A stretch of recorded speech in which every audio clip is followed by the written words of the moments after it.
Hello, everyone. This is Tom Fox back again with CJ Goodwyn for another episode in our series. Welcome back, CJ. Thanks, Tom. Thanks for having me. So, today we're going to focus on the current film you have in production, Mayor of the Night. I wanted to start with asking you what's the inspiration behind this, or at least the initial idea for the story part of this production? Yeah, so Sherlock Holmes, Mare of the Night. I'm a Sherlock fan, and my idea basically came when I was researching with author Conan Doyle's work. Is Sherlock in his work was an alcoholic. He did drugs like opium and all these other things, and he didn't always win. In the books, there's times he lost, and there's really great villains and great stories, and a lot of the stories were very horrific as well, which sort of drew me to that material. And so I'm like, okay, there's been a ton of stuff that's been done on Sherlock Holmes. So with my spin on it, I was like, what if Sherlock Holmes was a real person? Like he wasn't made up, but he was real.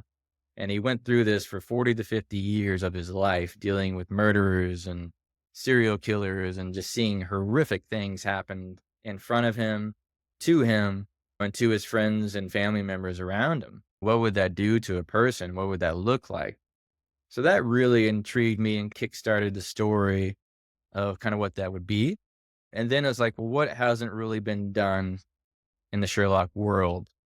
And so I started going down that aisle as well. And one thing that stuck out to me was Inspector Lestrade. I feel like he gets picked on a lot in the books and in the movies nowadays, and he just never really had a good backstory or origin of like, where did he come from? How did he get started? So that really intrigued me. And so that's in my films as well, where he's been connected with Sherlock for a very long time. And that really made for good storytelling. I really liked that. And because Sherlock Holmes in my film is a real person, I was like, what else can I do? And so then I was like, it'll be very interesting if author Conan Doyle was one of the characters. And so I brought in an author Conan Doyle for the film where it relates to what's going on in the movie. And it's a very unique, different twist on the take of Sherlock Holmes.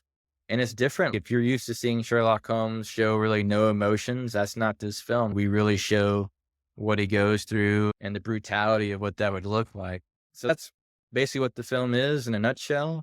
It's just this person's life of helping the world, what a true hero goes through. They help people, but on the inside, they're being torn apart because no one's really helping them. So it's a tough movie. So there have been explorations of Holmes' childhood to perhaps explain some of his actions later, and certainly his love of the 7% solution and as well. But I heard you focus really more on what he does for us, whether you call him a superhero or a consulting detective, what he does for the world and the darkness he has to see as really something that's got to do something to you and is doing something to him. Did I understand that correctly? Yeah, that's correct. I mean, that's pretty much right on. That was my focus on this film for sure. How about the title, Mayor of the Night? Is there a significance of that, a hidden meaning or other? There is. So there's a painting called The Nightmare, and I really liked what the painting showcased and what it means. And I'll let people look that up so they can see what the meaning is. And so basically, nightmare spelled backwards was like Mare of the Night, like it ties in. And so I really like that. But mare, M-A-R-E, although it means a horse, it also means something else, which again, I'll let people look that up. But that meaning is the same meaning of the picture, the nightmare. And so it just made sense for me. I really liked what the meaning was. It's a hidden thing for people, which I just revealed, but it's okay. It's a little Easter egg for people. It's just the title of the film. And I think it would give them even more insight of what this film is if they actually knew what the title of the film meant. It just tells you like, okay, we're fixing to go down this pretty dark rabbit hole.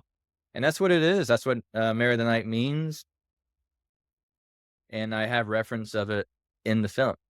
We have the picture in the movie. I had an artist draw it for me. Actually, my brother, Michael Goodwyn, who's an artist and he's an art teacher. He drew that for me. That's in the film. But yeah, it's a really cool nod to that. And I have other cool nods in the film too from famous artists that we replicated some scenes. It's another thing that I wanted to try to do with this movie. So,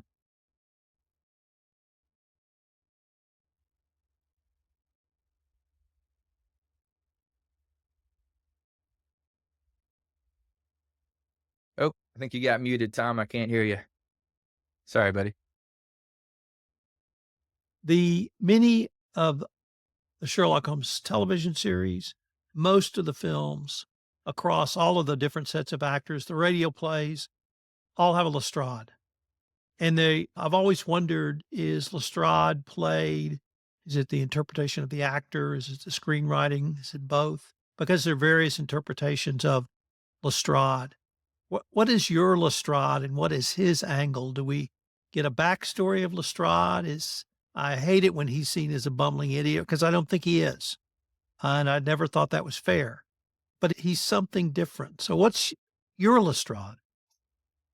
Yeah, mine's the exact opposite. I couldn't agree more with you, Tom. I think that's one of the reasons why I was excited writing for Lestrade in this film.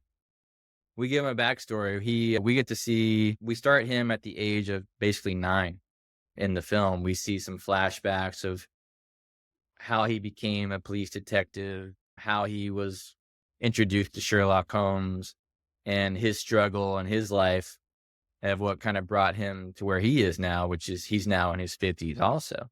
But he has just a hard upbringing as well.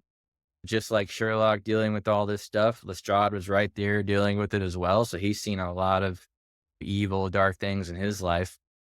And it just made sense to me that these two would be connected on that journey. Like if Sherlock's dealing with this, so is he. And so I definitely combined them together in a lot of moments in the film. And yeah, he's not an idiot. He's very smart. He's very prideful in the film. He doesn't like what is happening to his city.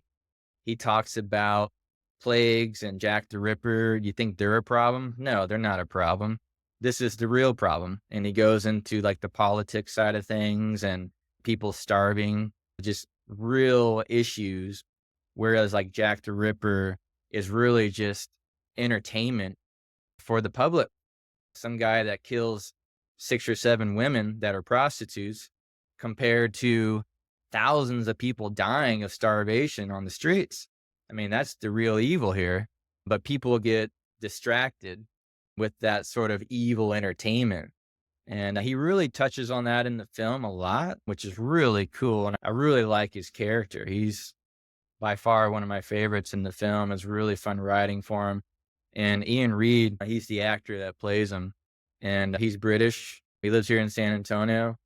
And I mean, he's just perfect for the role. I mean, I think he's one of those characters, Hugh Jackman as Wolverine. Like, you don't see anybody else playing him. And for me, Ian was that guy. Like, he really just tapped into what I was wanting for that character. So I'm really excited for people to see his performance.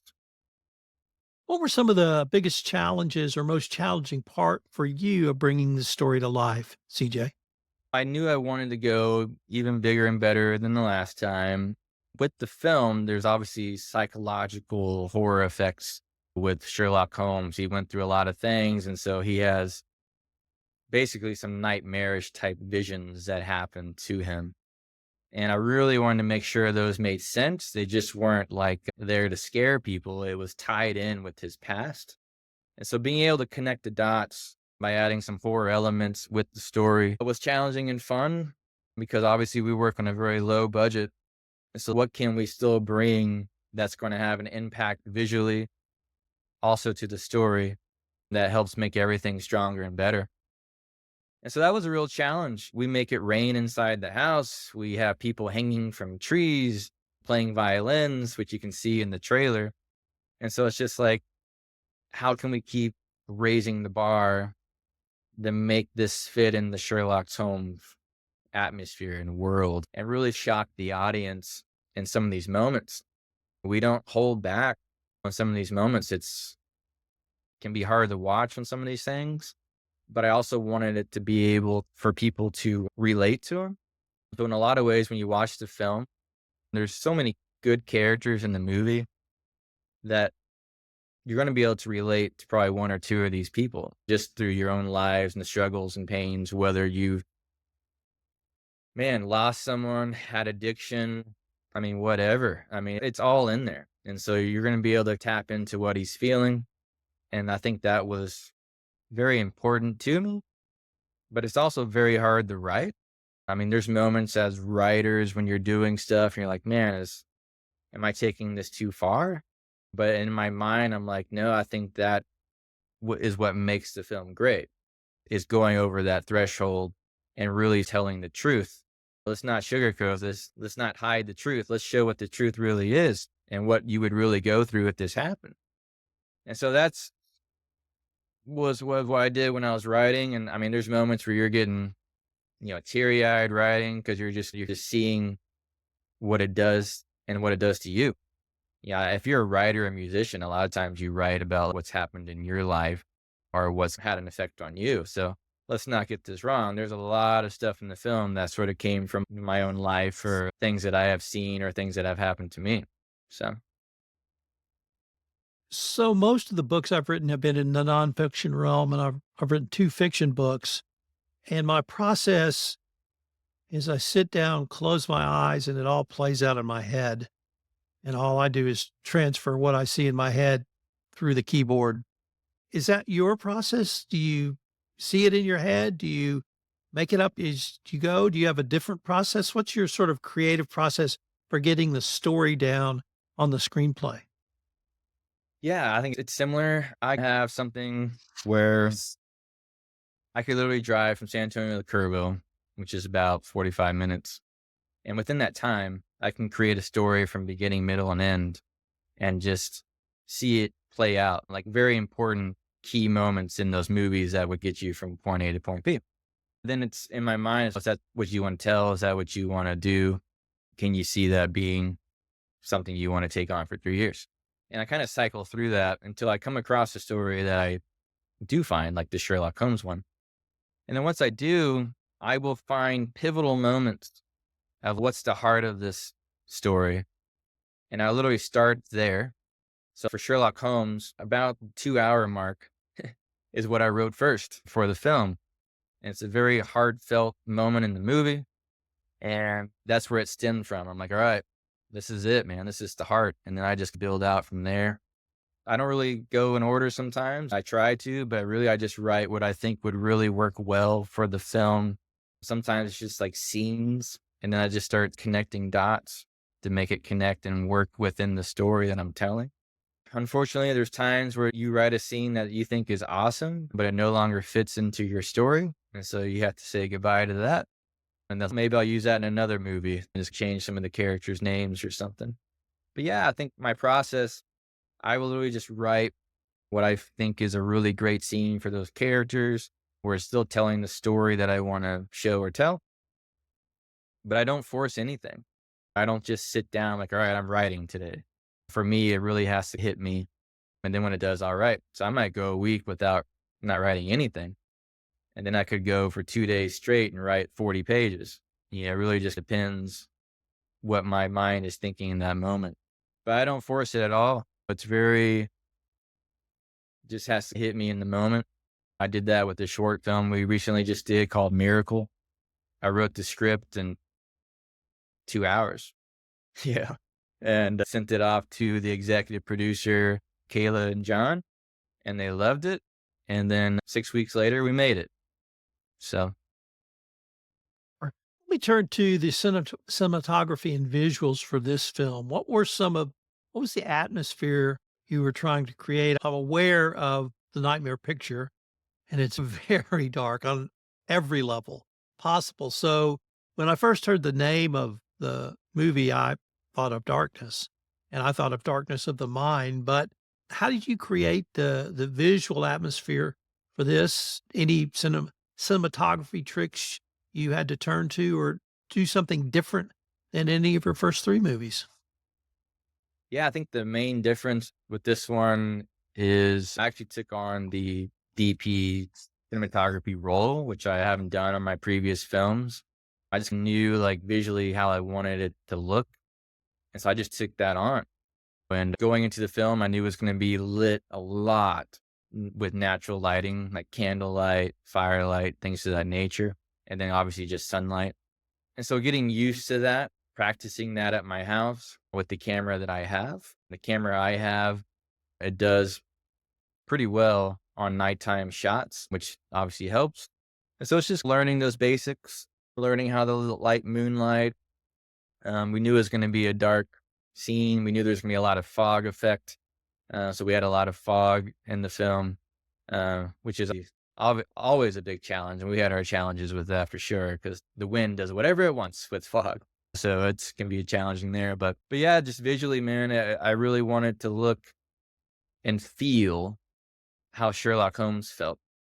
And so like his house, which was built like in 1900 on Derek Meyer's property or his family's property, it's run down. It's beat up. It looks like it's broken. Like it fits who Sherlock Holmes is. I wanted to showcase his past cases through artwork.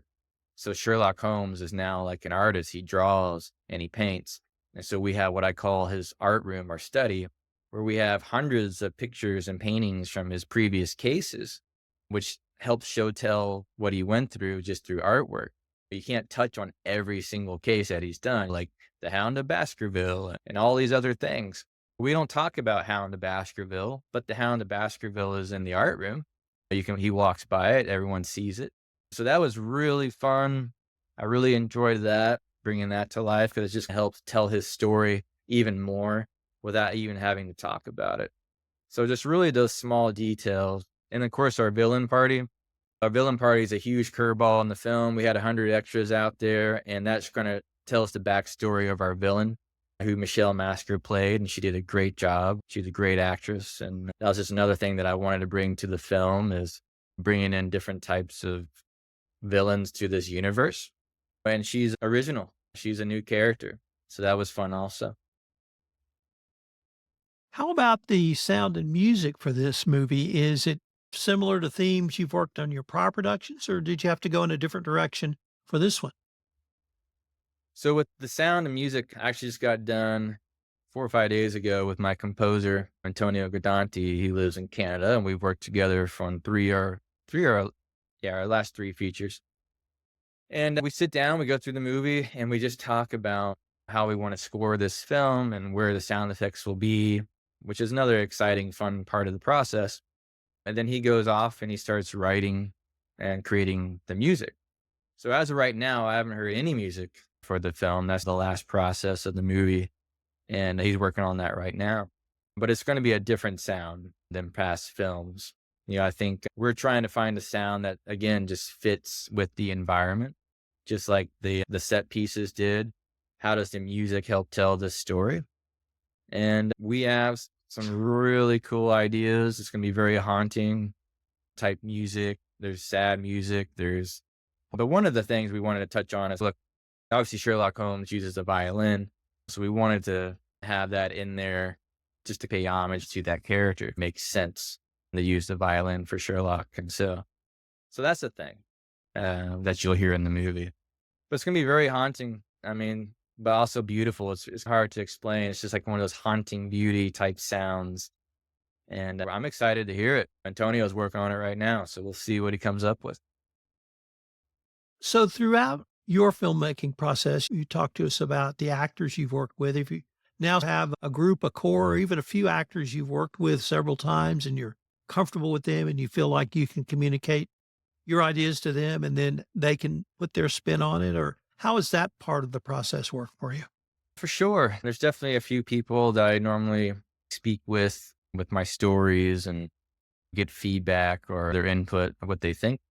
By far, the number one person is Les Best, who I mentioned earlier. I've worked with them on 4 features now, and we're on Eyes of Rome, and I think we're getting close to being done filming. I'm like, hey, Les, you interested in playing Sherlock Holmes? I think I got a story. And of course, luckily for me, he was. I mean, it's hard to turn that down, but he was excited for it. And I told him what the story was. And he's like, yeah, that's very different, very controversial.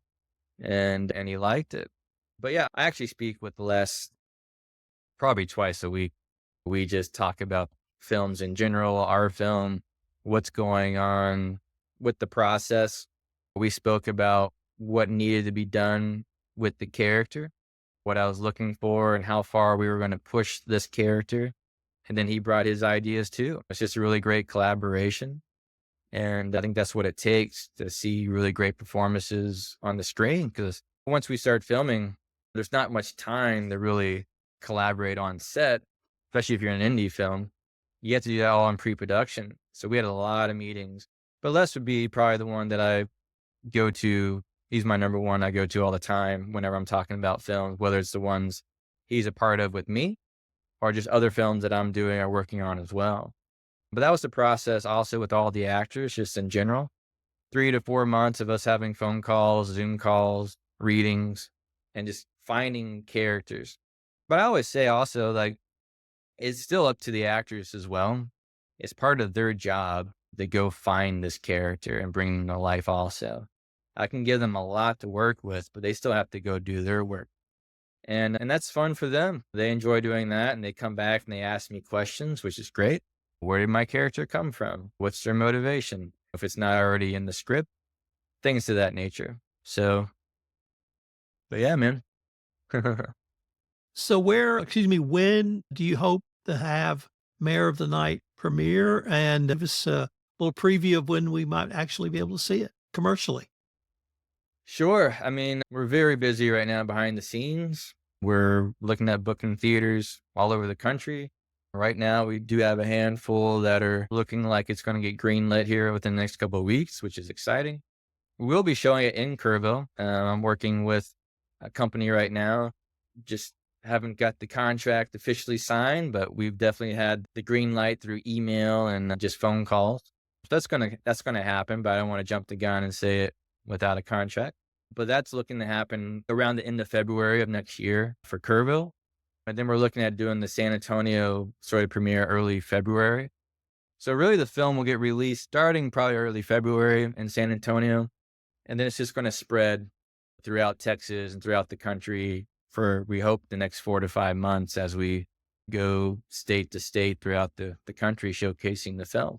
CJ, unfortunately, we're near the end of our time for this episode, but I can't wait to see what we can visit about in our next episode. Thank you again. Yeah, Tom, really appreciate it, man. And I look forward to speaking more with you down the road.